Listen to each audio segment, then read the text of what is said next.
Genesis dog, Genesis dog, Genesis dog, Genesis dog, Genesis dog, Genesis dog. What Nintendo cats? Hello, welcome to the 61st Genesis Dogs rating. Today we'll be talking about the Punisher.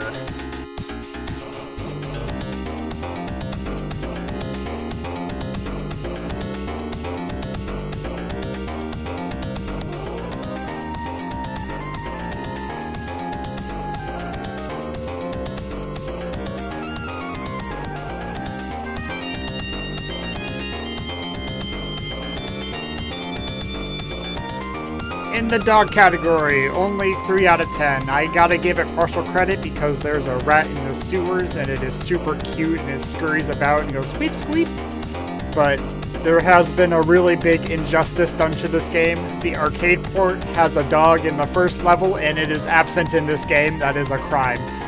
Directly to jail. No, no bail posted.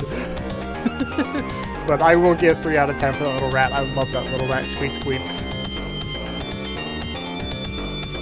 Splash is 7 out of 10. It does alright. It kind of gives a background story of the Punisher. He was a Marine guy. His family got gunned down in a park by the mob, so he becomes the Punisher. And kind of like on the same lines of like Death Return of Superman, where it shows like the different characters and like does a little demo of what they do, and it shows like special moves and shows you bombs and other stuff like that, which is really neat to show people how the gameplay works. I like the demos a lot. Music was also pretty good. Like, it wasn't like super great, but it was still pretty good. Like, it gave me Kingdom Hearts vibes out of anything. Something about like the loaf thing and the flute over the top of it. There's something about it. It just screams Kingdom Hearts to me for some reason.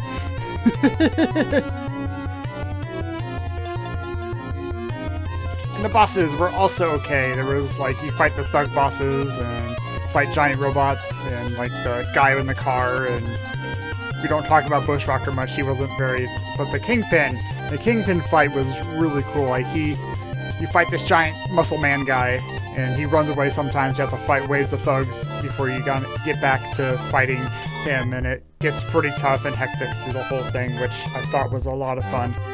So yeah, 7 out of 10. Difficulty, 8 out of 10. Like, it was hard. You only had 9 lives to get to the whole thing. Like, well, 2 continues, 3 lives each. So yeah, you got no extra lives throughout the game. Got pretty tough, like, throwing all those enemies and stuff at you, but eventually you can learn the encounters and learn how to fight better, and you can, like, 1 life most of the levels. So if you get down to that, you have plenty of lives left for the final boss, and you'll be just fine. Yeah. Experience was also 7 out of 10. I liked it better than the Superman game. It was actually a pretty good game. It was decent for a beat 'em up. Like, not the best, not the greatest. Like, some of the enemies are really annoying to deal with, like the ninja spider ladies. But other than that, like, it was just a fairly standard beat 'em up. Like, I still enjoyed my time with it, but it wasn't anything to write home about. It fits pretty well within the other games in this tier. Like yeah.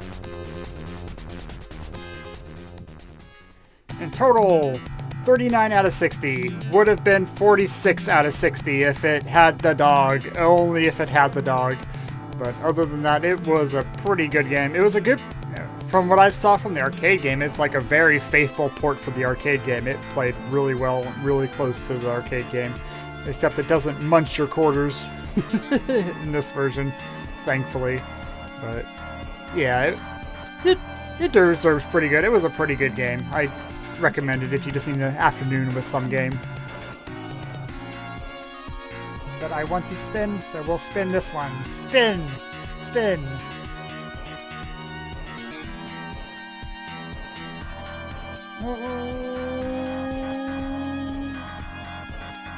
The Ooze! We're playing the Ooze! Coming up next, the Ooze! Yeah, it is a very unique, very one-of-a-kind game. You play as like this ooze monster guy, and you have to go through like these chemical plants and stuff to stop the corporation from unleashing a plague upon the world. It looks really neat. I just read through the instruction manual, and it looks like it's going to be a great time. Heard it's kind of hard. Like every game is for the Genesis is hard, so it doesn't really mean much at this point. So, yeah, I'm looking forward to this one. It is a weird one for sure. And the Wheel of Games. Current letter is T, so every game on the wheel starts with the letter T. $1 increases the size of any of the wedges, makes it easier to land on. If you want to help donate, that's coffee.com/GenesisDogs. $5 adds any game that's worth the letter T to the game wheel. And I'll play that next, no need to spin. And $10, any Sega Genesis, Sega Mega Drive game, and it will go directly to the GameCube, and I will play it next. No strings attached. Any game. Thomas the Tank Engine. Well, that would be $5, but the Barney's Hide and Seek Adventure. If you want to get me to play that early. Oh my goodness. Yeah. Well, thanks y'all for joining me, and I'll whoop y'all later. Woof woof.